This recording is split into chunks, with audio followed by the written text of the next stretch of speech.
Welcome to Nightlight. Step away from the mainstream and gather around as we enlighten the world and our realities and travel this cosmic journey we call life. Join us as we share with you and provide that beacon that can guide us all to a better way. Explore with us as we examine a metaphysical montage of spiritual insights, covering everything from the mundane to the magical, UFOs to unicorns, and everything in between.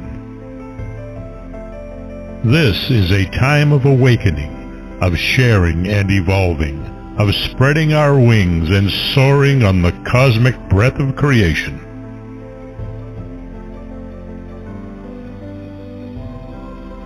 Come and join with other light-minded spirits as we weave our lights together to seek understanding, enlightenment, and with a little luck, some wisdom. This is Nightlight, a reminder that you are never alone.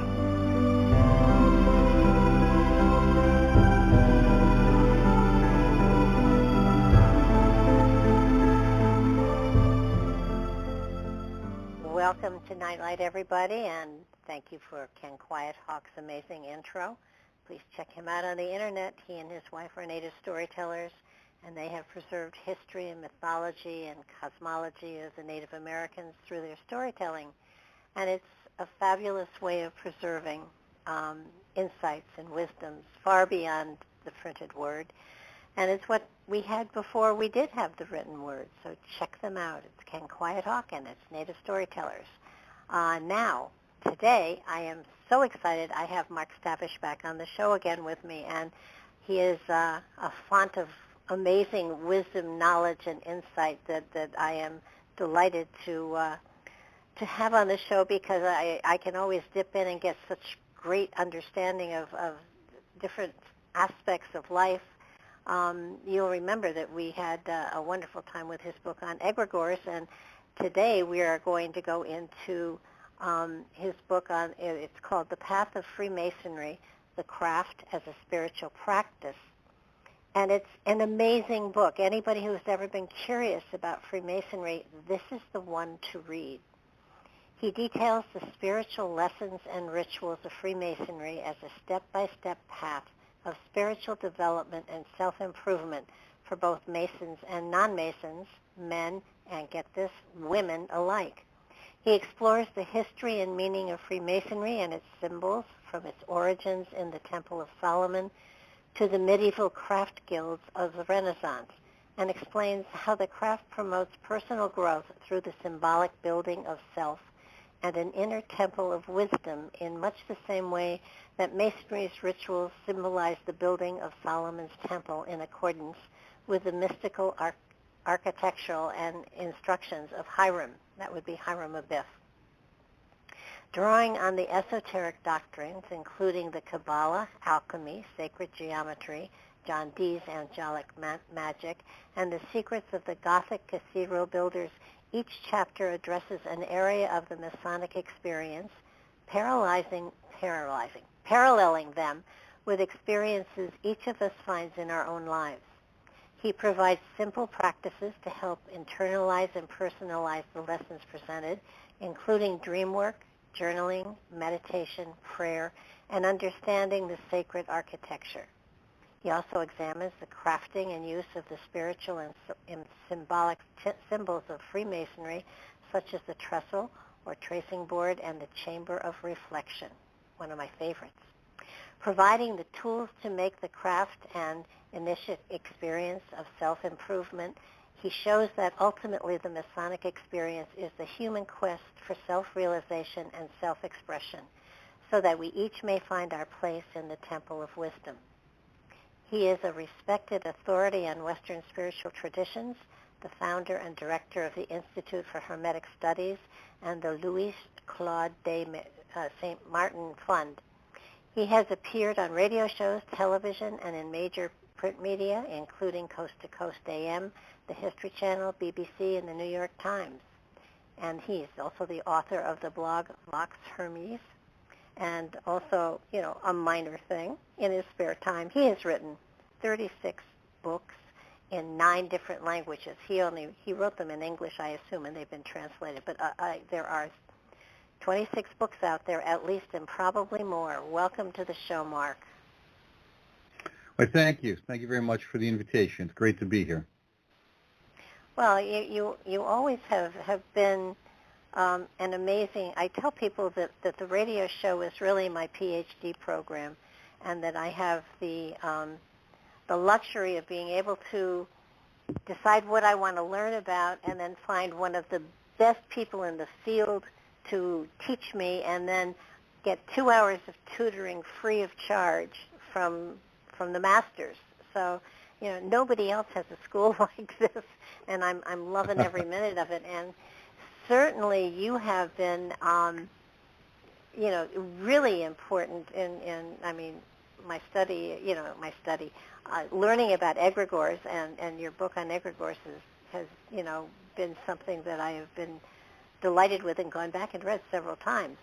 And so this book, because I am fascinated by Freemasonry for lots and lots of different reasons, but one of them was my grandfather was a Freemason, and I never knew that much about it. And the book that you've written, for anybody who is at the least bit interested in Freemasonry, this is the book to read. You go into not only its foundation and what led up to the craft as it is today, but you go into the different meaning of the different levels and some of the symbols. And of course, you don't give away the big, deep, dark secrets.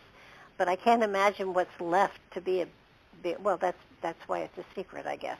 But you give so much information for people to understand what it takes to be a Mason and the purpose of it. And I have to admit, I've always looked upon Masonry as the male version of the New Age, to be honest with you, of seeking spiritual insights into ourselves and how do we become a better person for ourselves and our family and our community. So that it's an amazing book, and it does enlighten to such a degree that, and what I love is you give step-by-steps, and then you give exercises on how you can expand upon, the different areas you're working on, and then you give suggested books to read as well. So, it's a handbook for practitioner and non-practitioner alike. Well, that was the idea, is that the book was and is not simply limited to someone who's a Freemason or interested in esotericism, because we have to look at Masonry contextually. And it grew up at a time when Masonic lodges served as not only a meeting ground for men of different occupations and social levels and even religious beliefs within the framework of Europe at that time for the most part, but also it served as a kind of continuing education system where the men of the lodge would very well give presentations to other members of the lodge on what they were working on. So you might have an example of a dissection or optics or some kind of mechanics that was going on. So the idea of self-education and self-improvement within the framework of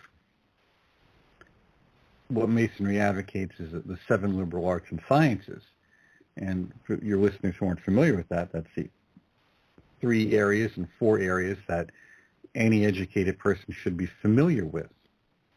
And that would include rhetoric, grammar, logic.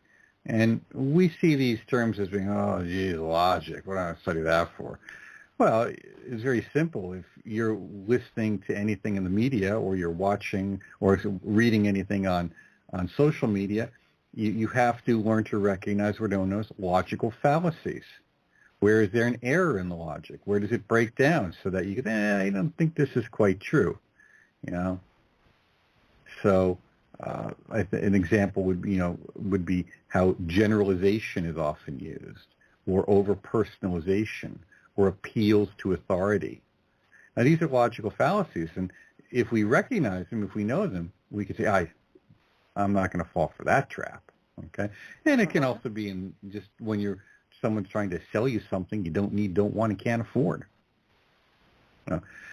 Now, with the others, with rhetoric, it's how to present an argument, how to think logically, how to think persuasively, how to think consistently and coherently. And then, of course, there's geometry, which is the queen of the sciences with mathematics. Everything we have today exists in some way because of geometry. And it's important to understand that. And then we also have, they would have called it at different times astrology or astronomy. We're not just alone in this cosmos, so to speak. We're not just the only thing which exists. Where are we in relationship spatially to everything else that's out there, at least on a physical level? So these areas of the 7 liberal arts and sciences are extremely important for any educated person to have a knowledge of, because it will allow them to be more persuasive, more consistent, more clear, and to be, therefore, functionally more successful in their life, and therefore of better value to themselves, their families, their communities, and their Masonic Lodge. I'd like to take one little point. In truth, I do give away all the secrets in the book, just because it's not said, not just because there's a big, neon light over it with an arrow pointing, here's the secret, here's the secret. I mean, everything is there, but you have to be able to recognize it. And there are some, even brethren who will, it's been so long since maybe they've been in lodge that they may not recognize it. But really everything is there to help an individual on their path of personal self-awareness, self-expansion, again, through not simply abstract ideas, but how do these ideas become concrete in our lives? How do we build with them? And that's where, again, those 7 liberal arts and sciences come in. That's where self-development comes in, actualization of your capacity, of your potential in different ways. So that's really an important point. This book is for anyone and everyone. Well, I think that what fascinated me the most about it was that it's a practice that anybody, I speak from a metaphysical standpoint here, that being on a spiritual journey, looking to enhance myself spiritually, and then how do I be of service through my expansion to other people. I mean, it for me, this is a spiritual journey for the men, and I love the fact that when the lodges were put together, in order for there to be no misunderstandings or anything in it, the 2 policies that were there were you didn't talk about religion and you didn't talk about politics, which meant you had to talk about other things. And I think that as a rule is a phenomenal way of clearing the table so that you can put anything on it and talk about it without having those 2 aspects influence what you're talking about. And I love that. And that to me was great wisdom. And so when the lodges first came together, when they, back in the 1700s, 1600s, when they were put together, was the purpose basically to serve intellectual, to share intellectual and expand intellectual understanding of time, space, and the journey that we're all on? No, of course not. And it's foolish to think it was. Most of these lodges, what we were talking about is speculative masonry. And speculative masonry was built upon the operative lodges. And the operative lodges were just that. Those were union guilds of men who were involved in the Masonic building trades and working with stone.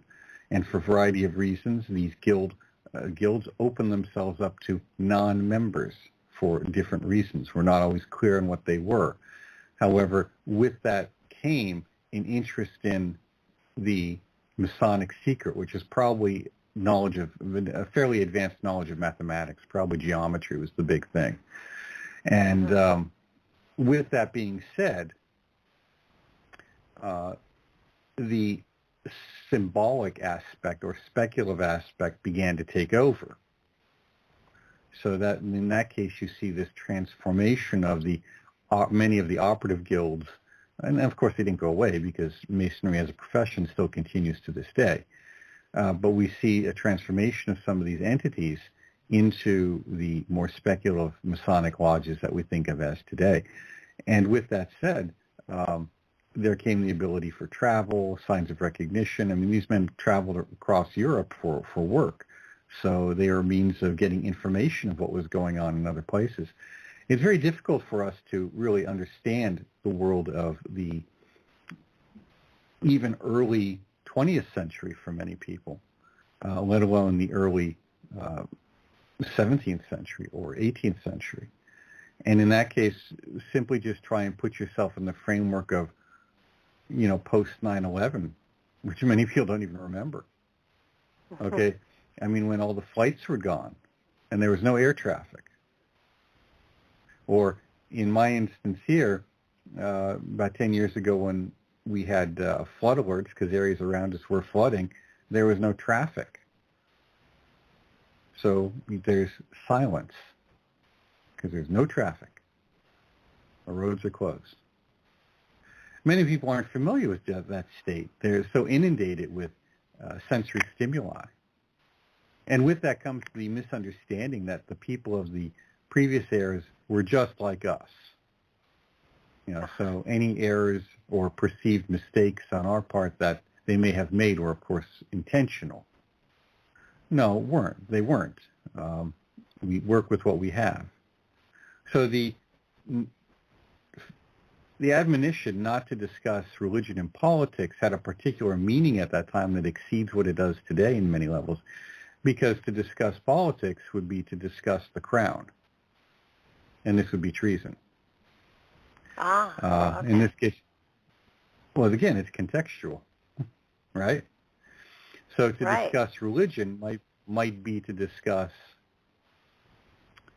the Pope, and of course, this could be viewed as heresy or treason. So is that still carried over to this day, though, that you don't talk about politics and religion in the lodges? Well, it's encouraged not to. I mean, it's discouraged, you know, to discuss them, and it is one of the rules. Now, that's very difficult to keep if you're discussing philosophy, but at least philosophy you can keep it in the realm of the abstract. What we can call politics is philosophy in action. So we're not talking about action. We're not talking about taking a philosophical notion, putting it onto a platform, and saying all members must adhere to it. You know, that's not what it does. That's what political parties do. That's what religions do. Masonry does not do that. Which leads us to the other point about is Masonry kind of New Age for men? I both like that phrase and have to say it, I dislike it simultaneously.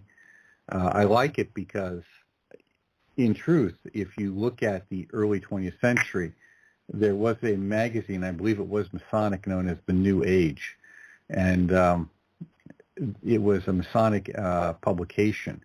So we see a lot of the early members of what would become the New Age movement, which even the New Age movement fails to recognize their parents and grandparents anymore. Things we talked about before the show, such as the early Theosophical movement, various aspects of the early Rosicrucian movements in the 19th and 20th century.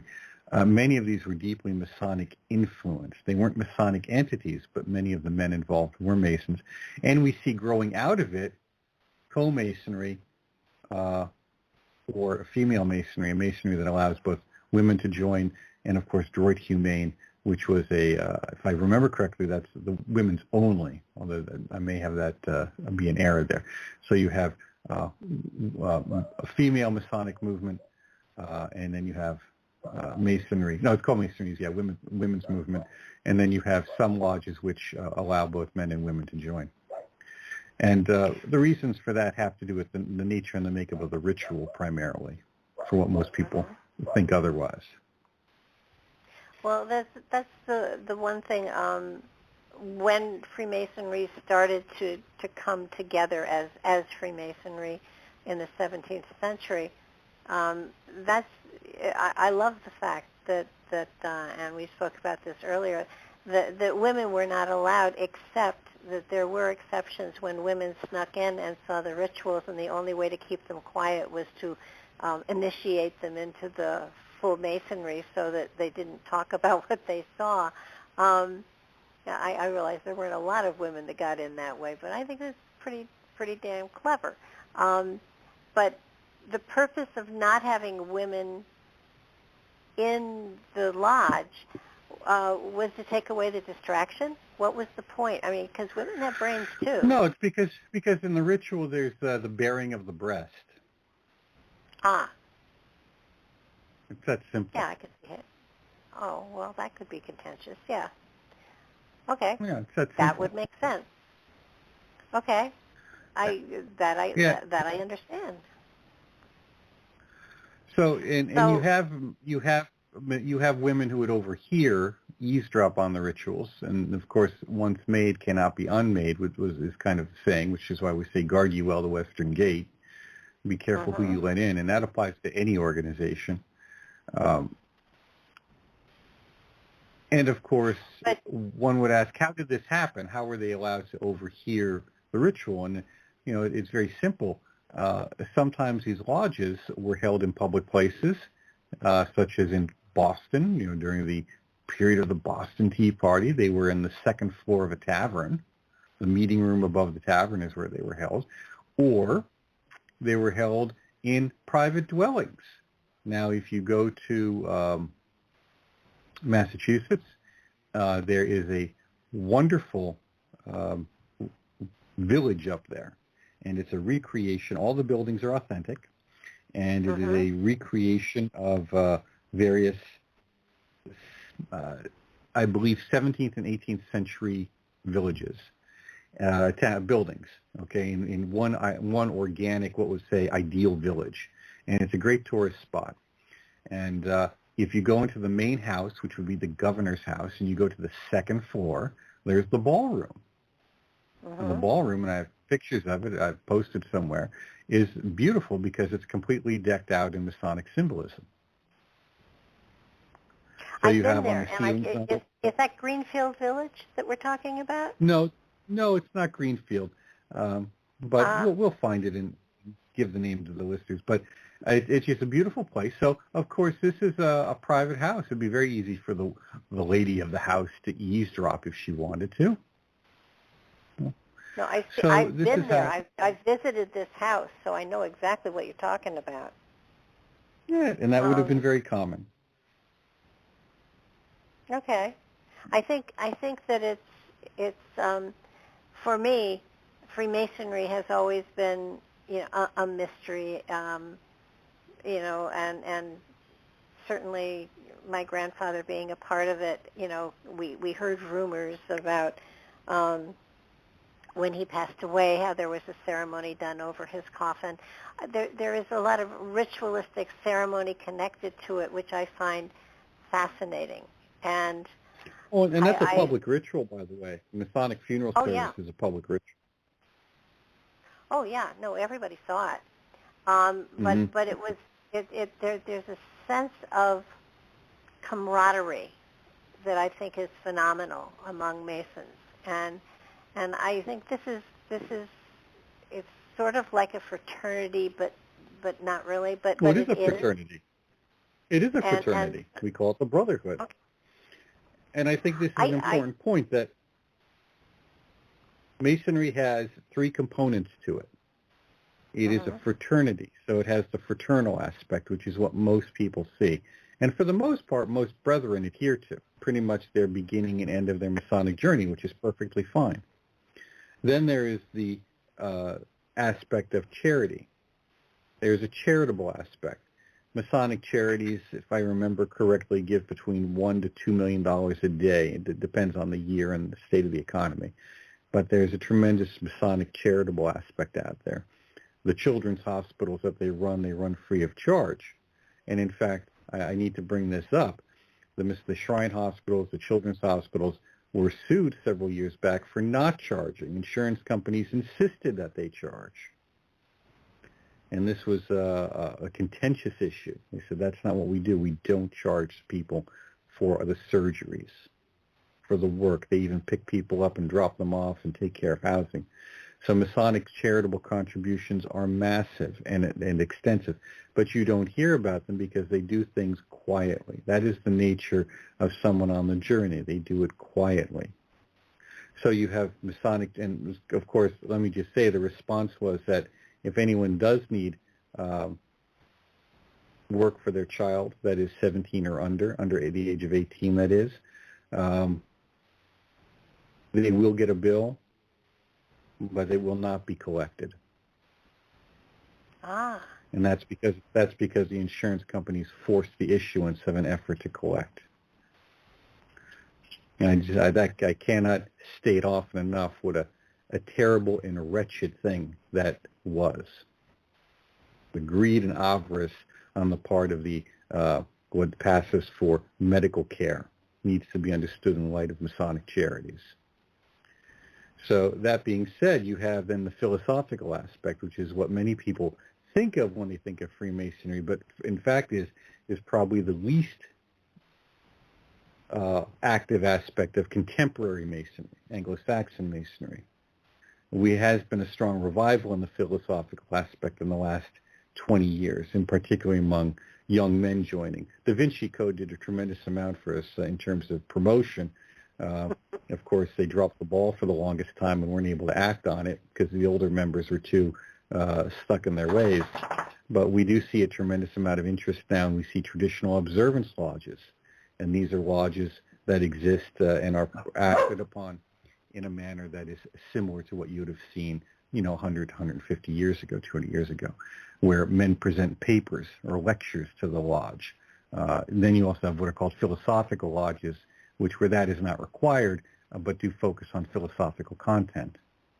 And you do have some, Masonry has many, many, as I said to you before, it's a huge tent. It's a huge tent that's over 300 years old.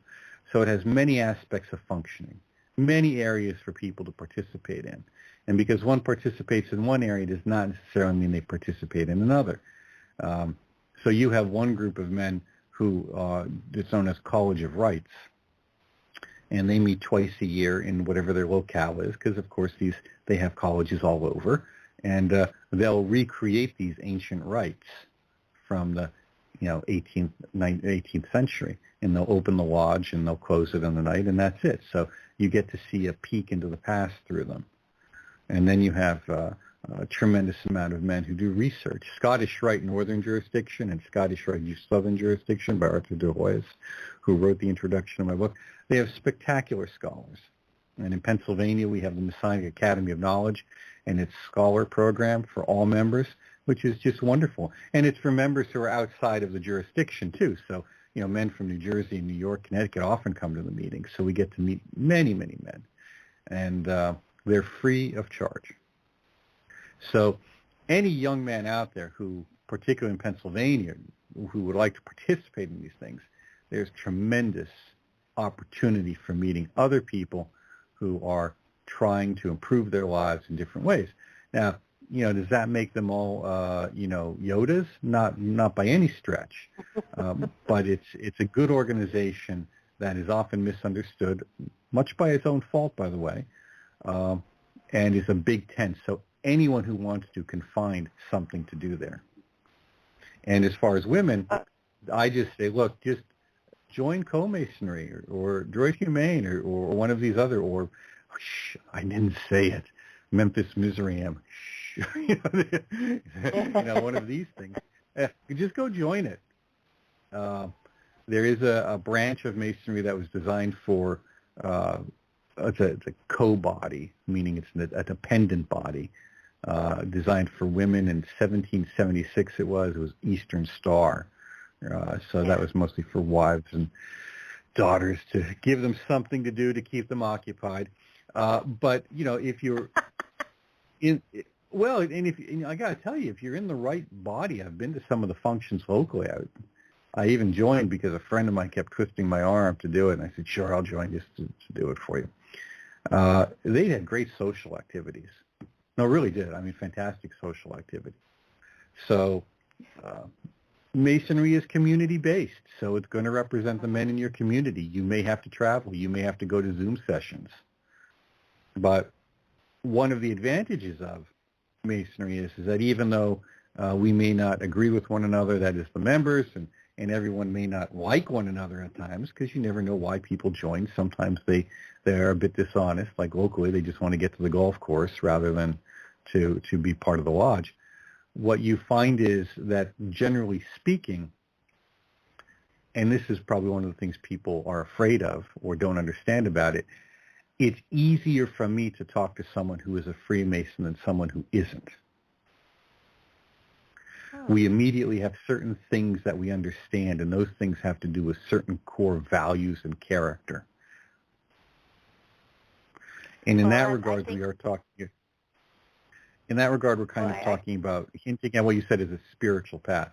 There's certain things that I can expect from this person, and they can expect from me. Mm-hmm. Well, I think one of the fascinating things is when they were talking about back in the 17th, 18th century, where you could have a nobleman and his manservant both being Masons, and having the nobleman, having the manservant be the leader of the temple, or at that particular Master point of the in law. time. Right, and that there was while they were in that position in that meeting, it was the manservant that had the authority over the Lord, and then you go back home and the roles were reversed. But it made great sense. It's something in which you can grow and advance in intellectually and spiritually, which is really a very profound establishment today, especially today, because there's so much going on in the world. Having a place where you can just talk philosophy, or you can just talk about those aspects of personal development that you can't talk about in the grocery store or in the gas station or wherever. It's a wonderful place, and I think the one part of the initiatory process and everything was the room of illumination, or the chamber of reflection. I found that to be an amazing thing, that during the initiative process they were put in a room, and the point was to be able to reflect upon their life and what they wanted to do with their life, and how they wanted to grow, and how they reflected upon their society and their family and everything else. Every home should have a chamber of reflection, as far as I'm concerned. Well, the chamber of reflection served a more fundamental purpose. I mean, that's the expansion of the purpose, is you had to stop and reflect. But when the chamber was used in the Masonic context, it was the first thing the candidate encountered. And I'm not giving away any secrets here, because some rites have chambers, some don't. Some want them to reinstalled. Other jurisdictions, they're hemming and hawing on it. You can easily go online and find beautiful images on Google of some of these French lodges with their chambers, which are spectacular, and filled with alchemical symbolism and Qabala. You can also then see right next to it a very simple chamber. I mean, crude and simple, bare bones. And what the function there was, and I'll give the example, so we're using the simple version, there'd be a mirror, a candle, an hourglass, a skull, and some writing paper. Now, of course, the candle is to provide light, but that also represents the inner light, illumination. The mirror is, of course, reflection, reflecting upon oneself. The skull and the hourglass are the passage of time and the inevitability of death. And then the question the candidate was asked is, why do you want to join this lodge? Now, I turn that around a little bit and I say, why are you here? When I give the presentation in lodges, I always ask, why are you here? Because from that we get to extrapolate, why are you here? Why are you in this lodge tonight? Why are you on this planet? You know, all these things. What are you doing with your life? But that has to be understood contextually. At the time, when the candidate wrote their Masonic will, meaning their desire, this was read before the body of the lodge, voted on, and then burned. The question was, why do you want to join this body where in many countries around where you would be, and that is in Europe, this is a death sentence? Mm-hmm. So why is it that you want to join this organization? You know, what is, because you need to understand what you're getting into here. And I don't think many of the listeners understand the intensity of the anti-Masonic experience. Not only in this country, in the middle of the 19th century, but also in Europe during the 19th century, well, 18th and 19th century. Cagliostro was the last person to die in the prisons of the Inquisition, we're told. But also you see it during the interwar years with the National Socialist period and the communists, the Bolsheviks, and even, you know, with the Islamic fundamentalism. Now, these are strongly anti-Masonic. Well, and there's other places as well. I mean, one of the first things totalitarian governments do is they shut down Masonic lodges. Well, I can understand why. I mean, there's your intelligentsia. You know, for heaven's sake, don't let them loose. You know. But originally, when let's go back to you call it the Blue Lodge. They're the first 3 degrees, and why is it called the Blue Lodge? Who knows? Oh, okay. This is one of these. This is one of those things. There's so many, when something is this old, you know, things start. They go along. Everyone knew why for the first 10 years, maybe 20, and they forget. Then different ideas pop up.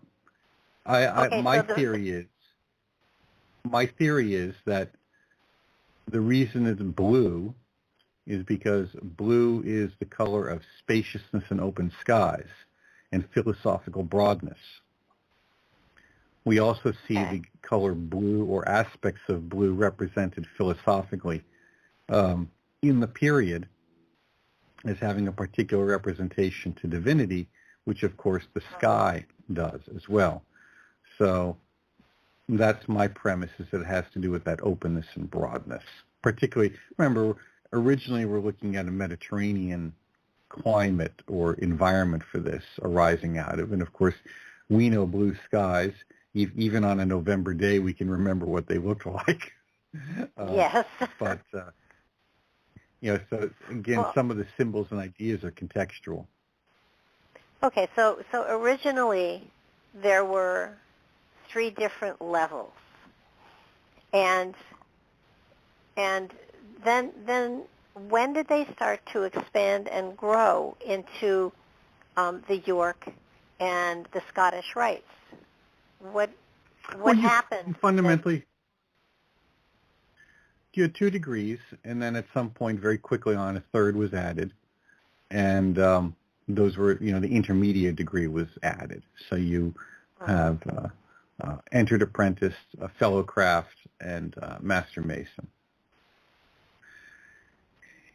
These degrees tell a story around the building of the Temple of Solomon.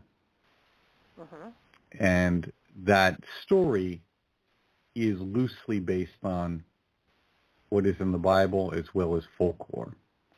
There are clear aspects of the ritual that have nothing at all to do with what is said in the Jewish scripture.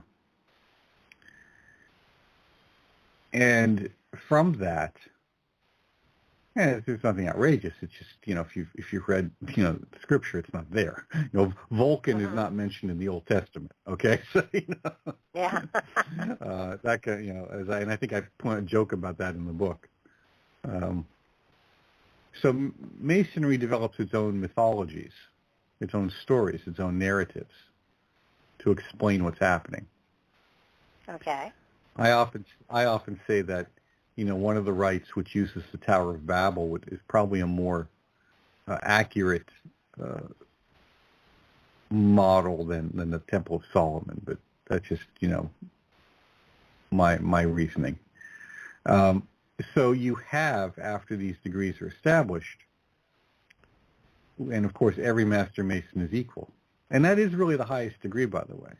Even though you may join rites that go up to the 32nd degree or get your 33rd, and I know quite a few people this year who were, it's really nice to see close friends get their 33rd degree from Scottish Rite and this in Northern jurisdiction. As the current Grand Master jokes, we're giving you the degree while you can still use it, while you can be an example to men, not just so that we can put the jewel and cap on your coffin. Okay. And that's important. Yeah, and that's important. That, leadership, having forward leadership like that is very important. I have to say, I'm very impressed with the Grand Master for Northern Jurisdiction. He's really doing a great deal to spruce us up. We're the smallest. We're the runt of the litter. We're the smallest of the two in North America, and he's doing a tremendous amount to make it dynamic and appealing to men in their 30s and 40s, in their 20s even, but also the education. Again, can't get away from that. The education, they're doing a tremendous amount with. And so just mention that to my friends who've gotten their degree. It's spectacular. But they are Master Masons first and foremost. And every Master Mason is the same. So I may not have anything to do with that body because I'm not in that body, whatever the degree they might be in. But we all come from the same place, and that's called Blue Lodge, your mother lodge. We all come from there. And at some point, the fourth degree became, at least in English or British Masonry, became their capstone degree, and it's a beautiful ritual. It really is. I enjoy it a great deal. However, of course, like anything, we want more rituals, more clubs, more secrets. And what's quite spectacular is, you had the Grand Lodges in Pennsylvania and Massachusetts being established in the 1730s. So it was not that long after, the Grand Lodges, the United Grand Lodge of England was established in 1717. So you had these lodges being established. You had colonial lodges set up. You had all sorts of wonderful things going on. And in Europe at that time, Masonic seekers were deeply associated with esotericism, alchemy, Qabala, ritual magic. I think the Elo Kohen of Martinez Pascuelas is probably the epitome of that. And what you then see is the age of the adventurer, where you could go over the hill and instantly assume a new identity. There was no real ID, no passport. There was nothing to check. You could become whoever you wanted to be, and you didn't even need a Facebook profile to do it.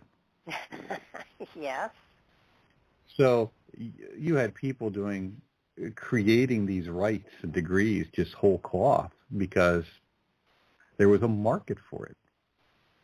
People would join to get whatever secrets you thought you had. And those secrets could be real, meaning there might be something there, or it could just be a con game. So many of when you see the explosion of rites at that period, it's a question of, well, are these authentic, meaning with, the purpose of a Masonic initiation, or are they just, some kind of con game like we see continuing today with many religious movements and cults and other organizations that come from. So it's a spectacular period and wonderfully confusing. And just particularly someone on the outside who doesn't spend the time learning the basic history and the history of the period too, it's very easy to confuse one group with another. And many of these rites were Masonic, and then they just went away. Just like the high point of fraternalism in the United States was prior to the Second World War, and many of those fraternal organizations that existed in the late 19th and early 20th century, they no longer exist, or they might exist in one or two places, and I mean literally one or two places, or many of them just became insurance companies, because fraternal support was what that was about. How do you fraternally support someone in the early 20th century? And that meant, what is financial support? What is death benefit? How do you help the widows and orphans?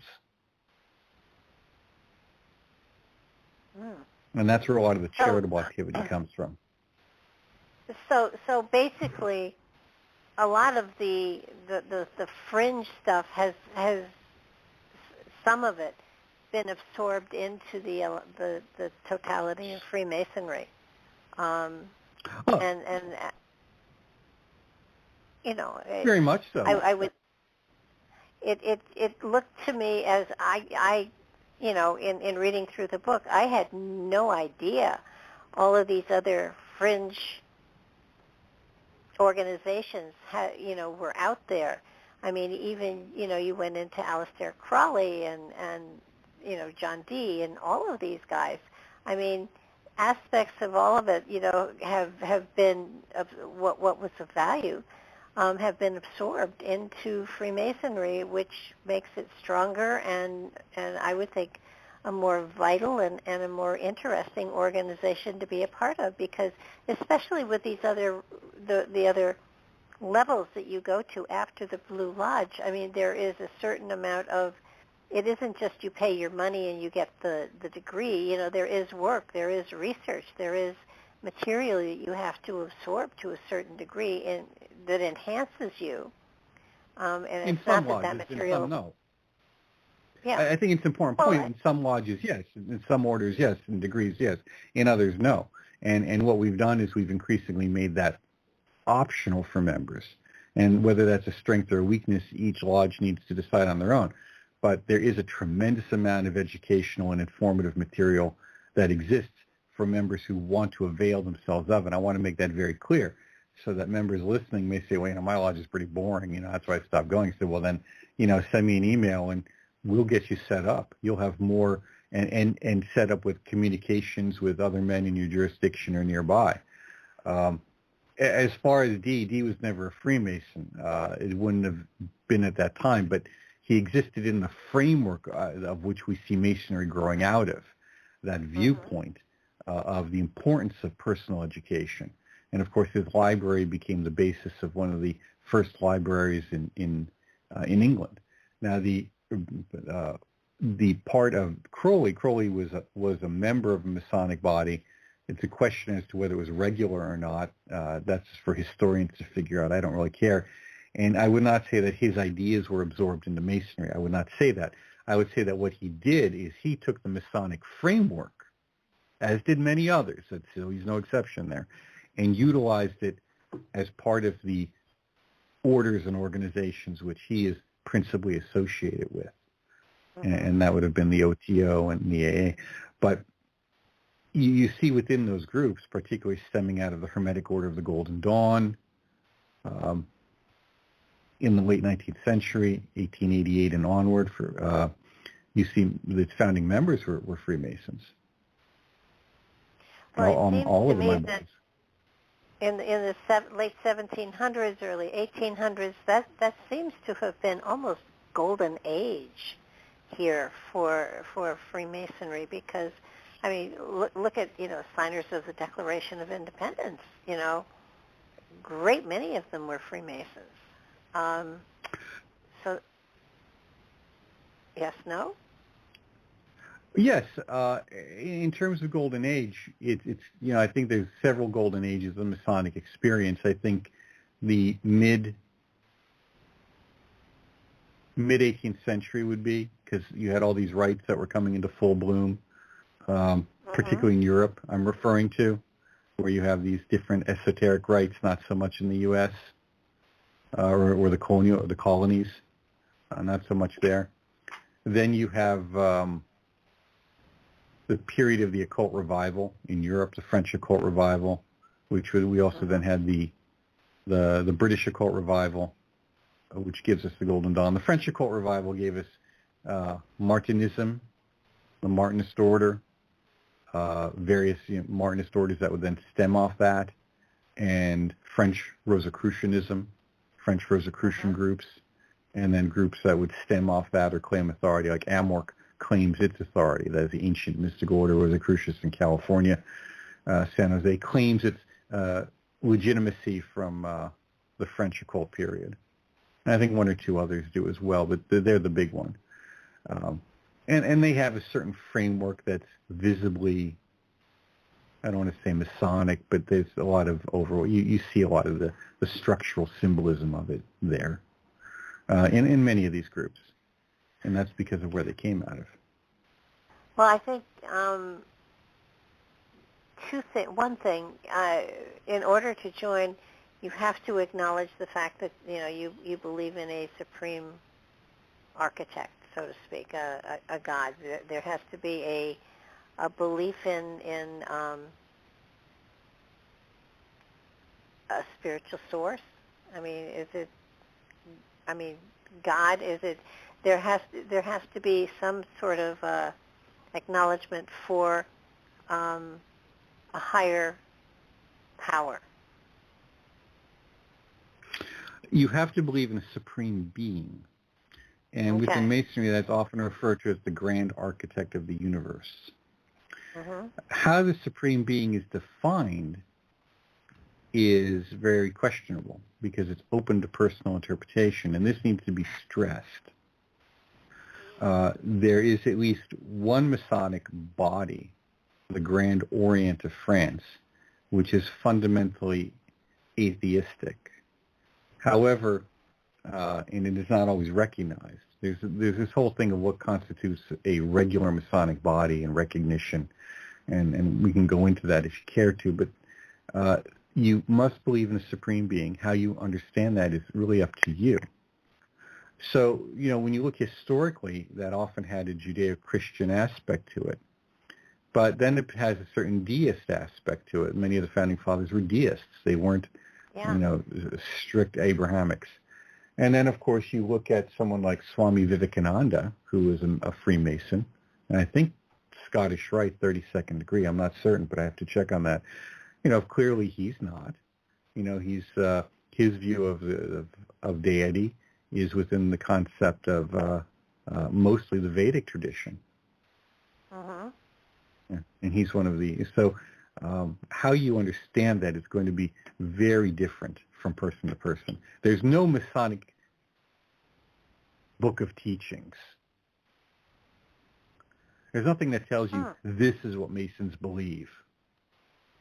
There's commentary on Masonic ritual. There's commentary on Masonic symbolism. And I made that very clear in my book. I've given a very solid historical justification for everything I've said here. And yet, you can be a Freemason and disregard all of it. That's your choice. Okay. There's no doctrine of belief. Well, and this is where people don't understand. But at some point, a person who is aspiring to be a Mason is voted upon by the lodge. Is that appropriate? That is correct. They are voted upon. They're balloted upon. And that's where the term blackball comes from. Right. And does just one blackball really, negate a person's potential? Used to. It changes from jurisdiction now. I think now it requires 3, but that's a jurisdictional issue. Traditionally, it was one black ball and you're out. Wow. It just because to everyone. To me, what this represents is really. See, I look upon it very differently than maybe a lot. This is a spiritual journey for the individual. This is a way of enhancing their ability to be effective as a person, as family member, as a part of society. And I love the fact that there is not a great deal of, I love the fact that no one is asked to be a member. They have to request to be a member. Sure, because people can hint around it, and they can suggest that maybe you consider it, but there's no benefit from membership. It's not like a gym, it's not like a yoga class. Okay, things are expected of you, and as a result of that, asking someone to join without them knowing what they're joining is, and which may be detrimental to their family situation, is, because where I'm in northeastern Pennsylvania, it always cycles around. It's closing down, but I remember for a long time it always cycled through. The bishop being asked, the Catholic bishop being asked about, can you be a Mason and a Catholic at the same time, or in some fundamentalist areas, fundamentalist churches are some of them are anti-Masonic. There's even, the Primitive Methodist Church is anti-Masonic. That's one of its 5 founding principles. They don't support fraternalism, as it was explained to me, and that specifically went back to the anti-Masonic movement of the mid-19th century. So, again, a lot of these ideas that are presented need to be understood contextually. Well, your book is certainly a book anybody considering Masonry, it would benefit them to read through, because it does explain, the philosophy, and it does explain the purpose, and you do touch on to, and go ahead. One of the best parts of the book is that it illustrates the importance of art and architecture and what we expose ourselves to. And I think in a hypermedia society, highly visualized hypermedia society with streaming on demand, the things we expose ourselves to shape us, whether we recognize it or not. And the Masonic ritual expresses that very clearly. Even if you don't recognize it, you feel different after it. I've known men who never stepped in a lodge again after their 3rd degree. It happens. But everyone remembers one of 2 points in a degree. I won't say what they are because it would ruin it. That's another reason why it's important not to read the ritual. Reading the ritual is not the same as experiencing it. And there's certain aspects when you experience it, they stay with you across your life, maybe even beyond. So that's and then of course Masonry illustrates something important to us, that we as human beings shape our institutions, as my friend likes to say, and they in turn shape us. Therefore, it's very important that when we're forming our institutions, and of course who is a part of them, we have to understand this in turn is a feedback loop. We shape our institutions shape us. Let us make sure that we are building the kinds of institutions that shape us and build us in a manner that we want to become, so that we can be useful, productive members of society, and, as we like to say in the Masonic notion, helping build that temple not made with hands, that temple of wisdom that makes our lives meaningful and useful, our labors useful, and the world a more beautiful place. I hesitate to say better. I think more beautiful, because if we make something beautiful, we inherently make it better. And that's where, again, art and architecture come in, the role of symmetry and harmony. They unconsciously instruct us. Symmetry and harmony are how we judge beauty. And when you look at the cathedrals and the temples that have been built over time, and you can even go back into Greek and Roman times too, but they have a power they have a power to them that you don't necessarily see today in the structures that are going up all over the place. There's a magic in the cathedrals and the stained glass windows and the intricacy that has gone into the building of them that you don't see today. And while there are structures that are built that are pretty, they don't have the presence that the old cathedrals have. And there's something that has been lost, and I'm not sure how it got lost. I'll blame technology. But it's not technology. What it got lost through utilitarianism. You know, when you no longer see beauty, when beauty becomes utilitarian, then it's not essential. And all one has to do is you don't have to go back that far. You just have to go back to, we had a hotel here not far from, where I went to school, which is really not far from here in many ways. And it was a staggering piece of architecture built around roughly 1875, and it lasted until 1925. Now, 50 years, it was beautiful. Just incredible. There is a building that I used to see all of the time, because it was near a post office that I used to have a P.O. box in. And only until recently did I realize that this was once, now, quite frankly, I tell you, as a child, I knew this as kind of not one of the places you wanted to be living in. Okay, so that's kind of to be polite. Fortunately, now it's been renovated. They have a French restaurant on the first floor, but when it was built, it was a premier living space. I'm not sure if it was a hotel or apartments. I can only imagine what the woodwork must be like, or hopefully it was probably damaged or gone, but that didn't last very long. I mean, it went from being a premier structure, high-end, best place to live, this is top of the line, in less than 50 years. The other building didn't even last. It lasted 50 years and was torn down. This one at least survived. You look at the structures from the 30s, 20s, and 30s that were being built. They're fabulous.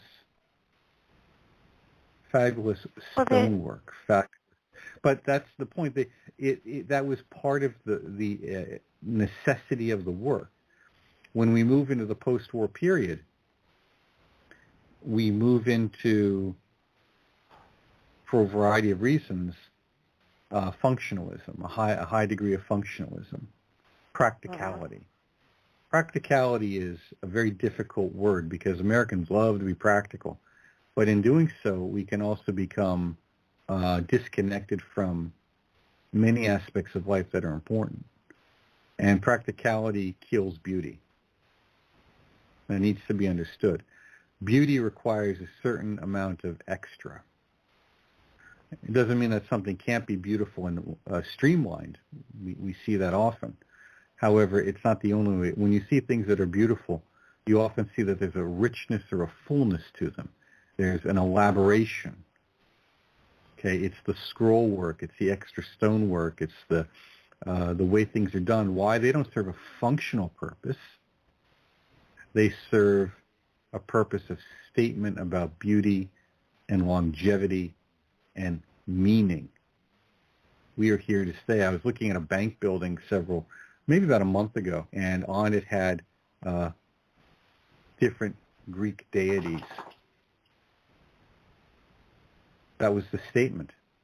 The gods of commerce, the gods of mining, these were there. And that's where that is right there, an esoteric function right there in the world. An occult act right in the world. And we've lost that, and we've gone to functionalism. When you take it, though, you can also create gardens. There are gardens that are ancient, that are still maintained, that are structurally the same as buildings, but they're, you're doing it with living foliage and stuff like that.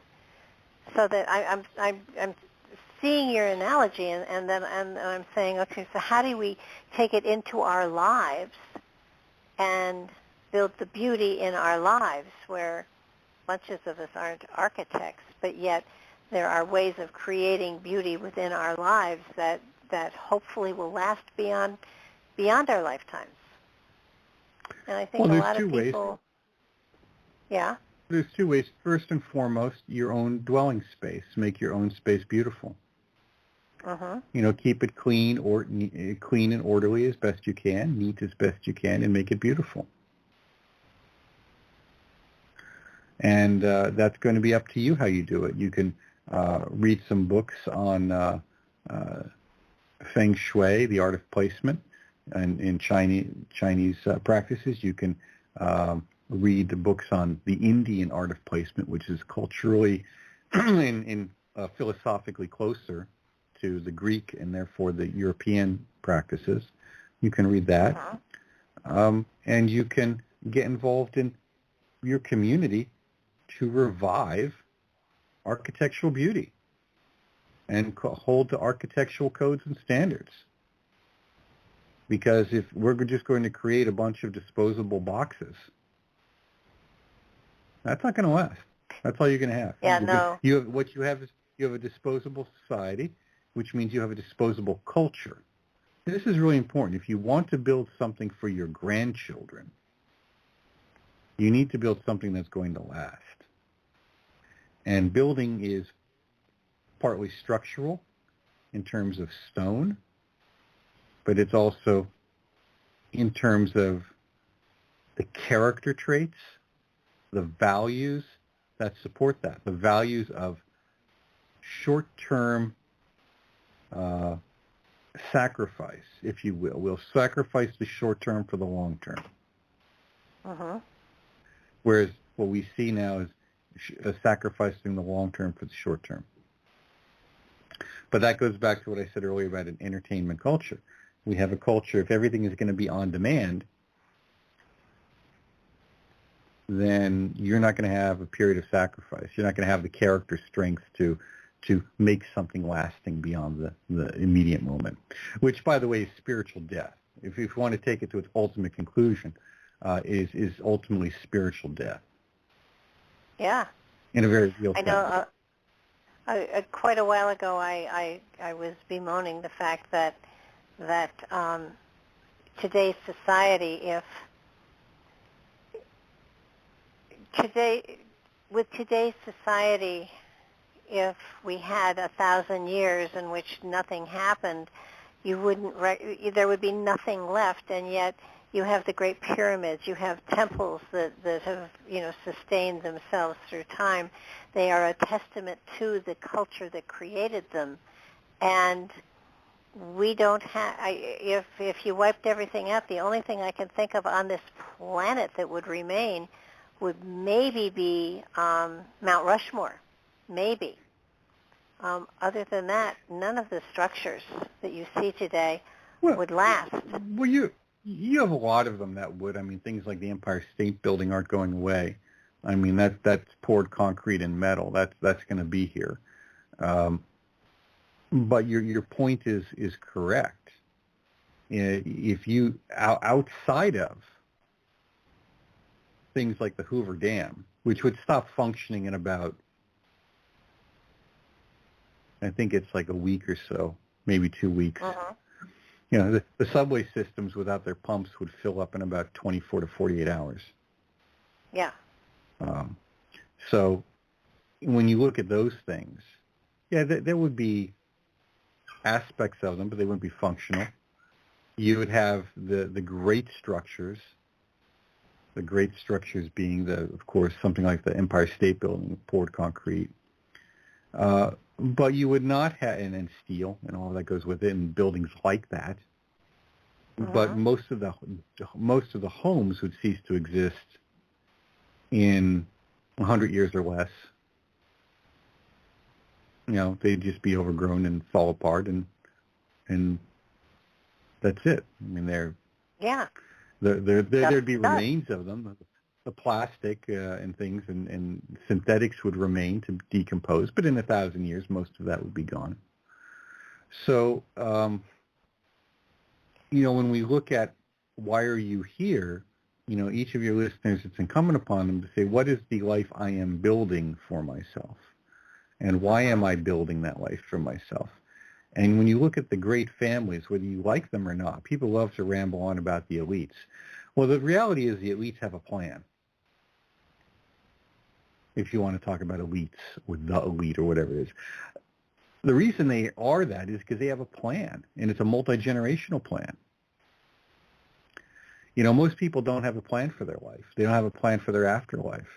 They talk about reincarnation, getting off track here, but they don't really think about what that means. Yeah. So, how do you plan for that? They don't plan for their lives. They don't plan for their retirement. So, you really don't have much right getting upset about people who do. Oh, well, they don't have my best interest at heart. So, well, look, you don't have your best interest at heart. Why should they? No, really, this is serious. Well, I mean, we laugh at it, but it's an important point.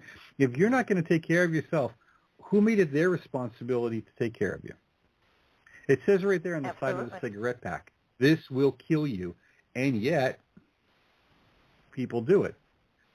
So, right. When we come full circle on this notion of spirituality, it's ultimately, what is my personal responsibility? And how am I acting on that, and how am I doing it with my family and my community? And Freemasonry places a tremendous amount of emphasis on that. Now, are all Masons on this deep initiatic path? No, not even close. Are there quite a few of them? Most of the ones I deal with, yes. So and regardless of that spectrum in between, and there's a big spectrum in between, it is a tremendous organization, and generally speaking, a wonderful group of men. And I fully support women joining those organizations which will have them. I do not advocate changing the rules on regular Masonry for a variety of reasons, but I strongly support any of the other rites, co-Masonic rites that exist. Go ahead, join it. They're often quite well run, by the way. Well run, well organized, very efficient. Well, it sort of is, and you get to a point in life where what is my legacy? What am I leaving? What am I giving to the culture that has supported me to this point in time? I think in your 20s you don't necessarily think about that, but trust me, after about 50 and 60 and 70, you do start saying to yourself, what is my legacy going to be? What am I leaving that helps others to grow and to expand their, within themselves? What, there has to be, to my mind, for me, at least, what is it that I am going to leave that not necessarily says, oh, that was Barbara DeLong, but that helps other people to better themselves. There has to be a gift, almost like I leave this gift because I appreciate what life gave to me, and so I want to pass it on if I can. So, there is that element of, I'm not going to build a cathedral, well, at least not today, but it's sort of like you do want to say I contributed something. So you're right. It's family. It's concepts of right and wrong. It's how do we serve? How do we help? It's the grandchildren. And if you don't have grandchildren, then you can give to organizations. You can make a difference with other people, because the more people you touch, the greater the gift you give back to humanity. And I'll get off my soapbox. Well, many people say they can't give to, they can't build a temple. That's true, but they can help build one. I mean, my great uncle in the depths of the Depression, as a a railroad conductor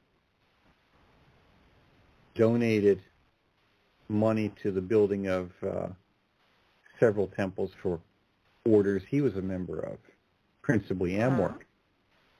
They had a tremendous building period in the depths of the Depression because members gave a little and some gave a lot, but everybody gave something. And, many hands lighten the load.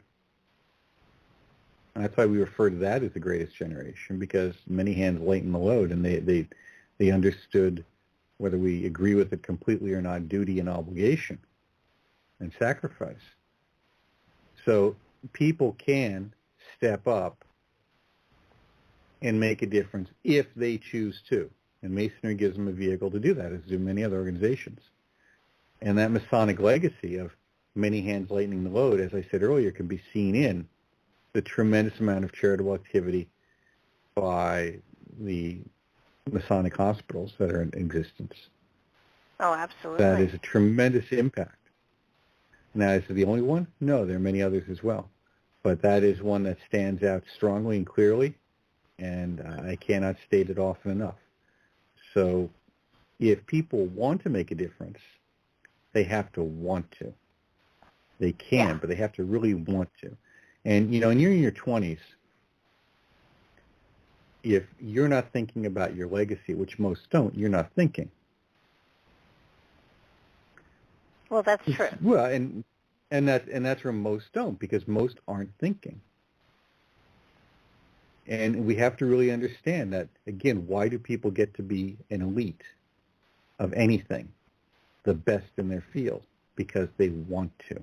And they sacrifice the short term for the long term. You don't get to have spiritual elites, and there are spiritual elites. Not everybody's equal, trust me. You don't get to be there without tremendous amount of sacrifice. I mean, and a good example of that, and a little bit off topic, would be in the much told story, and I've had lamas tell me this story directly, so it's not just from writing, is the tumo practices of certain nuns, where they would practice, and they had kind of an Olympics where, to show how good they were at generating the inner fire, they would put wet sheets on themselves in the wintertime and dry the sheets with their inner heat. Now, that doesn't just happen. That happens with tremendous practice.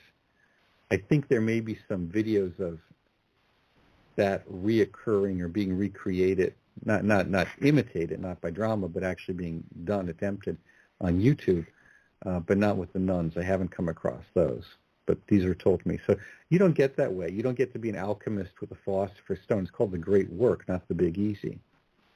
You get to the great work by tremendous focus, personal effort. The same that's required to be, a professional musician, a professional athlete, a professional scientist, a professional surgeon. I mean, the surgeon that operated on my youngest son was spectacular. He didn't get to be that by not giving a lot up, trading, if you will. I will focus on this to be the best surgeon I can. Same thing with any skill. Engineering, plumbing, contracting. I know a fellow who, what he could do with a piece of wood is just off the charts. A master gardener, master farmer, all of that requires tremendous effort. And Masonry reflects that. And it reflects the old relationship that was required for that to happen, the guild relationship of entered apprentice, which is often joked about as the degree where you come in and you shut up and learn, because you've got nothing to offer. And, right. and I routinely get emails from people who want to talk with me. I don't want to talk with you. You've got nothing to offer. Well, why should I want to? I don't care about your opinions on anything. I mean, the only reason they're contacting me is because they recognize me as someone who has an opinion that's worthy of listening to. So they want to then kind of, use that in some manner to chit-chat. Wow. If you understand what I'm saying. You know what I'm saying. and it's a waste of my time to even consider talking to them. They don't understand that, and some may hear this as rude or insulting, but I only have so much time on this planet. I have to use it well. I mean, that's why I go on radio shows like this, so I can reach as many people as I can in as short order as I can. And I want that to be heard. You, as well, only have so much time on this planet. Use it wisely. Measure twice, cut once. That's why we use I'm familiar with. When we do a Masonic initiation, you're told about the unit of measurement, the 24-inch gauge. 24 hours in a day. Use them well. A good friend of mine and a member of our board at the Institute for Hermetic Studies, he's a Freemason, and there's a fundamentalist preacher that he loves to listen to every now and then. He says, I love this guy because he's just so full of the juice. He's very charismatic. He's in that charismatic, the Southern Black charismatic kind of revival movement, and he's just full of life. And he's saying, "Look, I've got the same amount of time as you do as anybody else. We all got 24 hours in the day. What are you doing with your time?" Now I don't care whether you're a charismatic preacher, a Freemason, a Tibetan Lama, or anyone else. That's the fundamental rule that you get told. Success in life is about time management. If you don't manage your time well, you're never going to be successsul. That's the first rule. True. And that's one of the first things you brought up in the entered apprentice degree.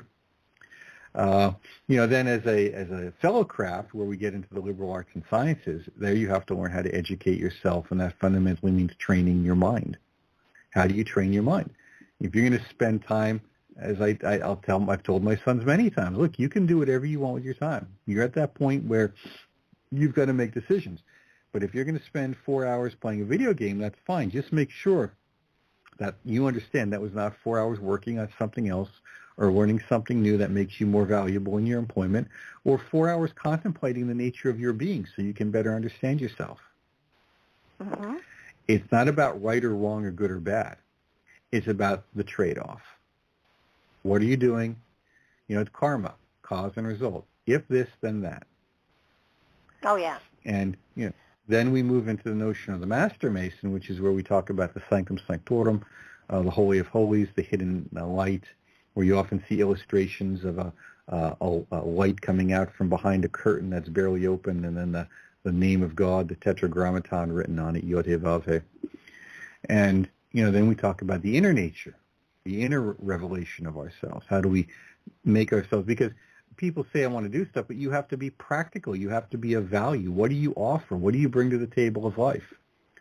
We see many in this generation, in the last two generations, but it's really strongest in the last 10 years, 5 to 10 years.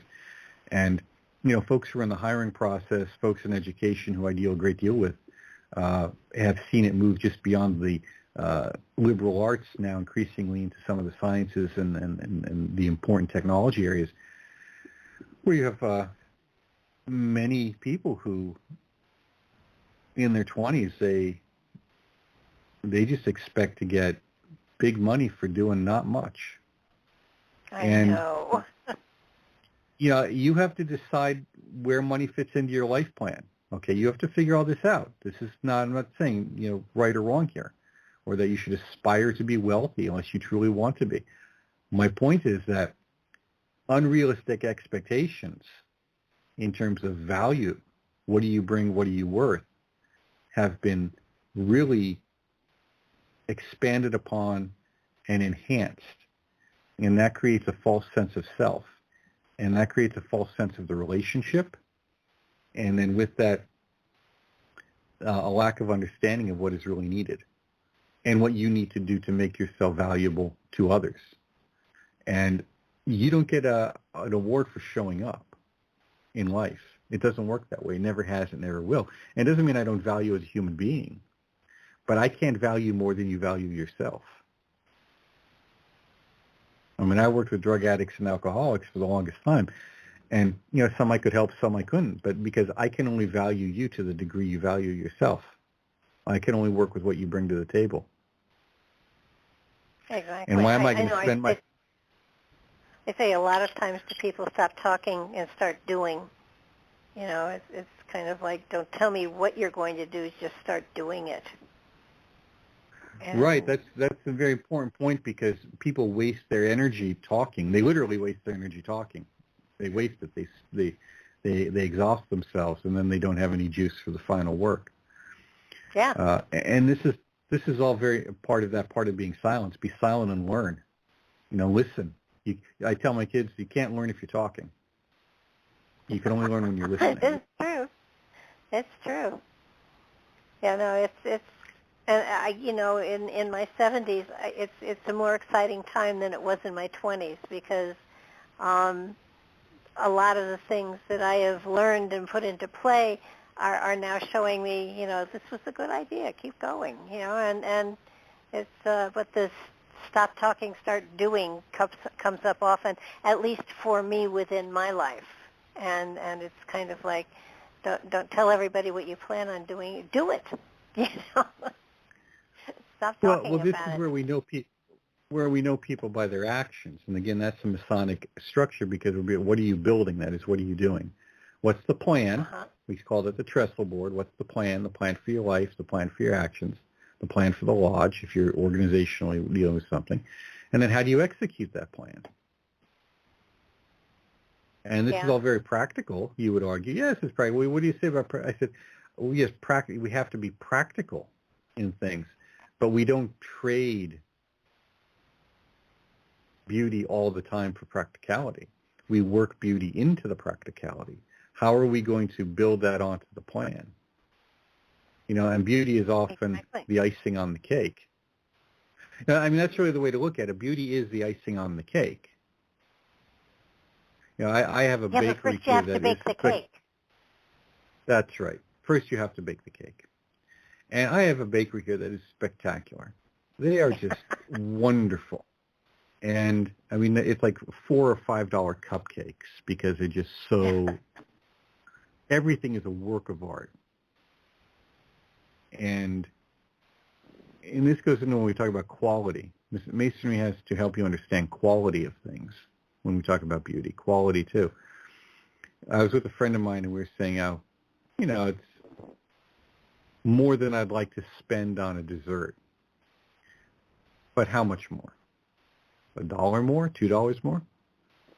That's not much. How often do I get it? Well, not that much, so it's not that big of a deal. And if I were to try and learn it, how long would it take me to learn, if it were even possible, for me to be the master, and I guess I would be pastry chef, that the person is who makes this?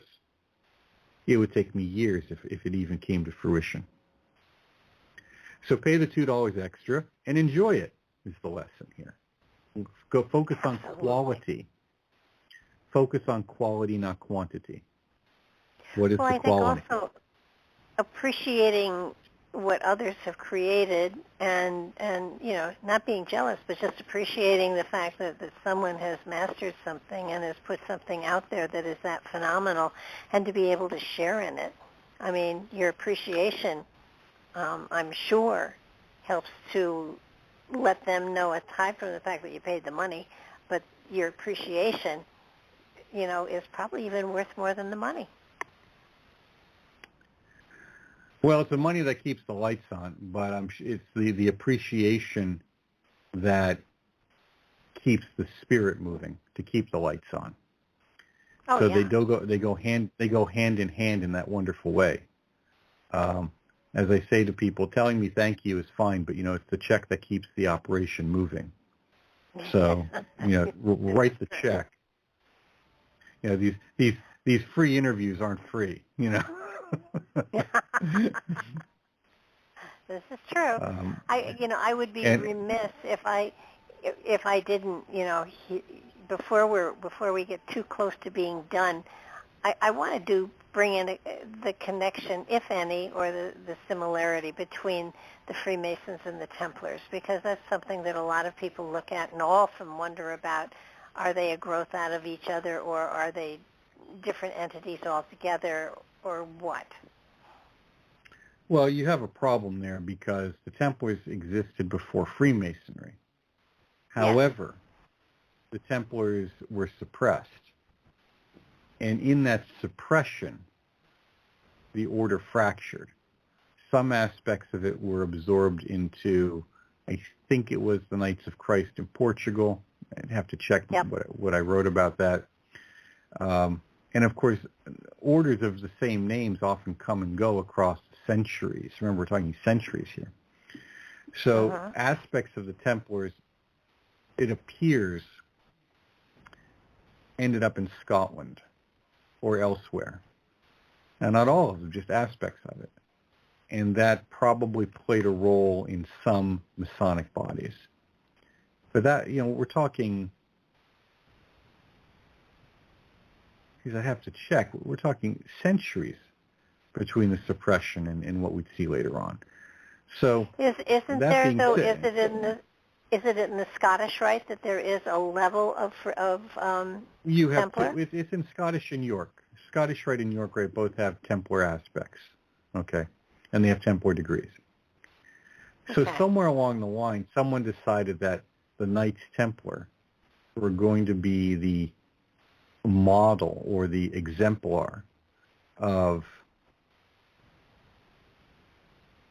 the stalwartness in face of persecution, religious persecution, which, gets so tricky because for the most part at that time when these degrees are being formulated, which is, we'll say this would be the late 19th century for this one, or for these when they're being popularized, heavily popularized.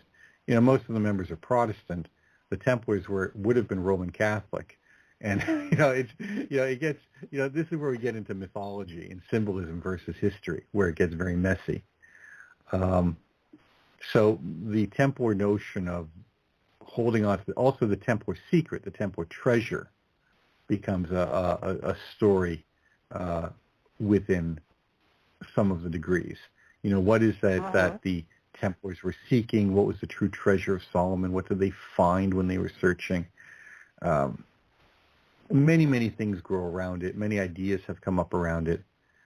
So the Knights Templar, or Masonry has Knights Templar degrees, and it even has like the Knights Templar I Fund, okay, for York, right? The I Fund, that's their charity. And then you have Knights Templar organizations that have nothing to do with Freemasonry. They are standalone entities and have nothing to do with it. Okay? They may share membership, they may not. They may or may not, and so that's it. So that's the relationship. Well, I think it's important that people understand that, because the run-of-the-mill assumption is that the Templars, evolved over time and became Freemasons, and when you get into the nitty-gritty and you look at establishments and, when things were formed, that there's no connection at all. And yet they were persecuted religiously, and so there is, that aspect to it that is respected greatly, what they went through. And they were persecuted financially. Yeah. Really. The religious aspect was a cover. The charges of heresy were a cover, and the Pope, and that document was only found maybe 20 years ago. Said that there was no evidence of heresy on the part of the Templars. It was the King of France who was really the big force behind this, and it was to acquire Templar wealth. And again, he owed them a lot of money too. Well, what we have to look at here when people are looking at this connection, what is the connection between Templars and Masonry? And I think you hit the nail on the head there, inadvertently, is that they're looking for a step-by-step linear connection. That the Templars became Freemasons, or the Templars founded Freemasonry, is what people want to hear often in a very simple manner. It's a very cartoon, comic book way of looking at things. It fits nicely on a meme. That's not what happened. Templar members of the Templar groups escaped and probably had some influence in some aspects of Scottish Freemasonry or English Freemasonry as they were fleeing France. That probably happened. Groups in those countries already probably had some influence later on. But so did a lot of other groups. These were streams leading into the river of Freemasonry.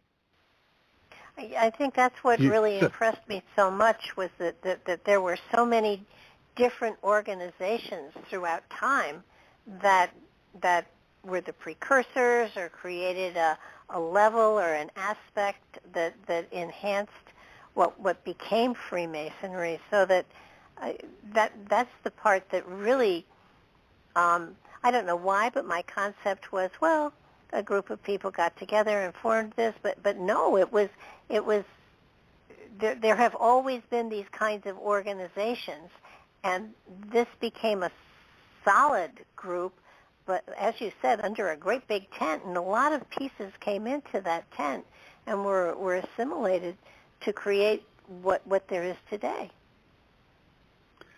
Right, and we can even look at, in many ways, it was always individuals, because individuals had to be part of what was happening, just as the individual now, Freemasonry or any organization now, exists because of the members. It only reflects the quality of its members reflected, and it reflects back on them. It's a feedback loop. So when anyone was saying, oh, my church this, or my group that, or this or that, all that may very well be true. However, you as an individual now have to ask the question, what am I willing to do to change that? What do I need to do to change it, and what am I willing to do? Because there may be things that need to be done, but I'm simply not willing to do them. And you have to be honest with yourself about that. And then you have to be honest, that goes back to the sacrifice.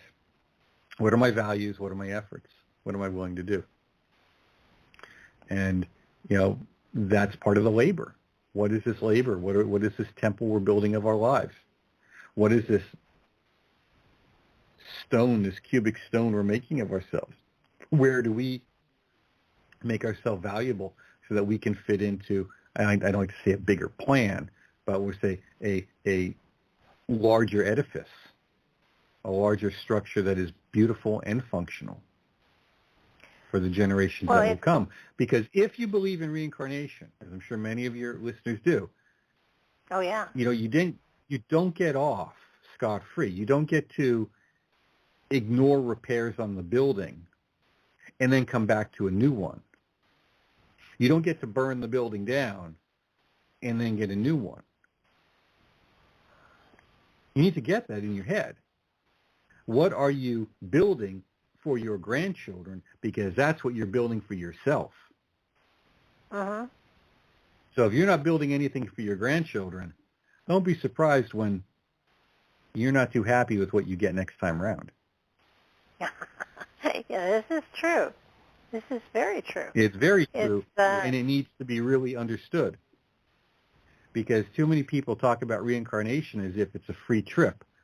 Oh, well, no, it won't be better next time just because you want it to be. It doesn't work that way. It's cause and effect. So Masonry is about that building. What is the structure building? And the element of karma goes lifetime to lifetime. It doesn't stop, when you pass over. If there is a ledger, it goes with you. So, in my opinion. And we use the term ledger, but really the ledger is our character. What is your character, and what is the habit you've built into your character? And Masonry is big about that. How do we smooth off the sides? What do we get off the rough edges of our character? Our personality. What is it that we are truly at ourselves? So if I'm appreciative of what other people do, that is beneficial to my character, if I'm really appreciative. If I'm supportive of what other people do, and not just in terms of words, but in terms of actions. Remember, it's thought, word, and deed. Yes. It's not just the thoughts and not just the words, but what are the actions? Thought, word, and deed. Then I'm building, then I'm creating, then I'm helping. And that carries over. That moves forward with me. Because that is me. That's who I am. Oh, yeah. Absolutely. No, I totally agree with you on that. I think that, unfortunately, this kind of teaching doesn't take place in school, and that's too bad. I mean, it's... But you have to be ready to be able to participate in order to blend in and utilize this information. And, it's one thing to have the knowledge. It's another thing to have the wisdom. And, and to me, wisdom is knowledge put into action and manifest. So that it's a matter of, you go a certain length of time gathering all of this knowledge, but it does you no good if you're not practicing it and living it. And that's what Freemasonry, gives you the opportunity to do, to take that, the tools and create something of your life with those tools. Yes, that is correct. And again, the book is open to everyone, so these ideas I present them within the Masonic context, but they are not limited to that. And because we're all builders of it's a handbook for everyone, and that's what I think is so fabulous about it. It's a spiritual guide, and my background is spiritual, and that's what I preach, and that's what I try to practice, and everything that you said in the book as far as the rituals and the philosophies apply so spiritually to everyone, and it's a matter of having the benefit of a lodge and brothers or sisters that you can share the information with and stretch it and get a deeper understanding of the meaning there, and that's what the dialogue between people is. It's thoughts building on thoughts, and you can find greater depth in things when you're tossing around these philosophies. But it's not needed. It's a good thing to have it, but if you don't have it, the book still benefits you greatly. Well, one of the things I'd like to just put out there before we close is that the world of the fraternal movements, the golden age of the fraternal movements, and there's a wonderful book called Ritual America. I'm quoted in it, and it's just a wonderful picture book as well with great text on fraternal organizations in the United States. And so it deals a great deal with the late 19th, early 20th century.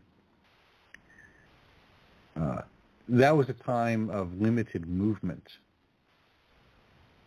People really stayed very close to home because technology did not allow them to travel as well. But we see the explosion of technology during that period. And that explosion looked forward to its own version of the golden age. And of course, trains opened up, and people could travel by train. And later on, we'd see the beginning of aircraft and limited air travel by the 20s and 30s. And these fraternal movements were local. For better or worse, they're local. But they allowed a regional, national, even international connections and relationships when one traveled. What it meant, though, is you also had to know your community. You were part of the community. You had to rely on the community. And people had to be able to rely on you to various degrees. Hence the old joke, no one needed to lock their doors. They still had crime back then. They had crime. Terrible crime in some areas of New York, gangs of New York and all that stuff, and organized criminal activity. So it wasn't perfect, but at the same time, you had people weren't locking their doors. People knew they could rely on, for what and for when. And fraternities are part of that. When you look at the current state of affairs, particularly over the last year and a half to 2 years, you're going to see more of a necessity of that. You're going to need to know who your neighbors are, and who you can rely on, and who you can trust, and why, and what for. I mean, there's some people I would never trust with my houseplants. It's just not going to happen. They don't know how to water them. Other people, for all their good intentions, really, I'll pass on eating the peach cobbler. They're just not very good. But others are spectacular in some things. So we have to become more local. If anything, the supply chain crisis has illustrated to us is the fragility of high-tech modern society. And we need to pay close attention to that, not just nod our head at it, and organize local resiliency. And local lodges reflected that. They reflected a kind of local resiliency. And we need to examine that again in all movements and organizations, not just Freemasonry, but all movements and organizations need to take time to really step back. First, people and families need to find out what is their resilience, and then how can they move that into their communities. Because we're going to need that in the years coming ahead. Notice I said years, not days, weeks, or months, but years. So it's very important that your listeners pay attention to that. But I guess that's all I've really got to say on this topic.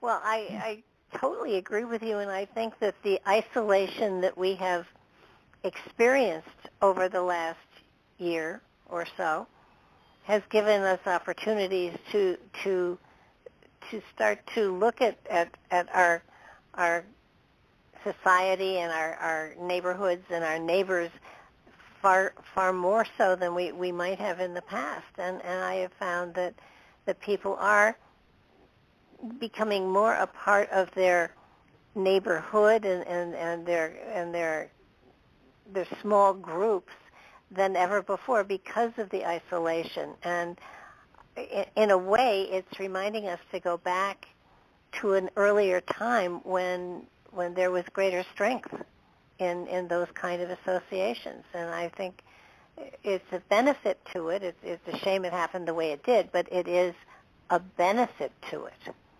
So that we have learned from this situation that we've been going through that there is a richness and a value to being neighborly, to working with those people around us, with sharing with those people around us. And that's something that you know, the tech part of our culture has taken away from us.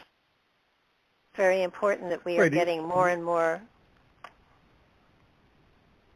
It allows for tremendous communication. I mean, someone who's very isolated geographically, it allows for communication, and that's wonderful. It allows for us to have this conversation right now, today. It has many strengths, but it is not a substitute in the long run for face-to-face human communication. And this is what we mean by looking at the human experience in that building. What am I building? And how am I building it? And who am I building it with? And that's what we really need to focus on in terms of our lives. Yeah, we are trying to, you know, build better communities, and I think that is something that is happening today. And I you know, it's encouraging to see it happening. And so I am, you know, personally being grateful for what we're going through, because I am finding that there is a greater sense of community that I'm experiencing because of it. And I think that's something that everyone, you know, should pay attention to. But I do notice that we are at the end of our time here, and I do want to thank you so much for sharing so much of your material with us. You know, this has been a really enlightening show, and I am so hopeful that people are able to get something out of it. I certainly have, but, you know, my reason for doing the show is I learn from it. So this is my school. But I so appreciate your sharing your time with us, because this has been incredible. But thank you very much. You want to give out websites and stuff?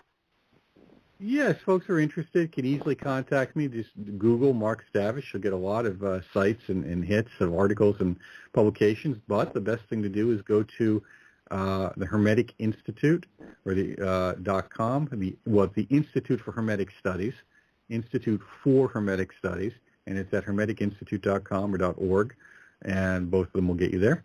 And we also have the Institute for Hermetic Studies at Teachable. And we encourage you to go to Teachable to see as many classes offerings that are there. They're very extensive, and we're constantly upgrading and updating the curriculum. That is for existing courses. We add new material for students and adding new courses over time. So at Teachable, go to the Institute for Hermetic Studies. And, of course, Vox Hermes is our blog. You can find that online, Vox Hermes. And there'll be contact information at all of these places where you can contact us, and we'll tell you how to sign up for everything and what to do if you're interested. Fantastic.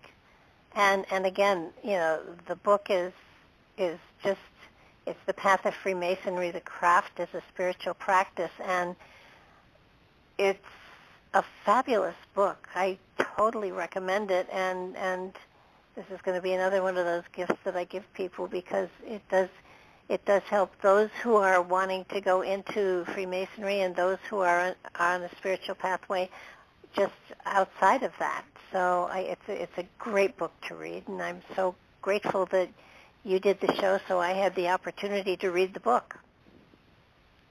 Well, thank you very much. It was great to be here. Oh, my pleasure, totally. Thanks again. And thank you, everybody, for listening.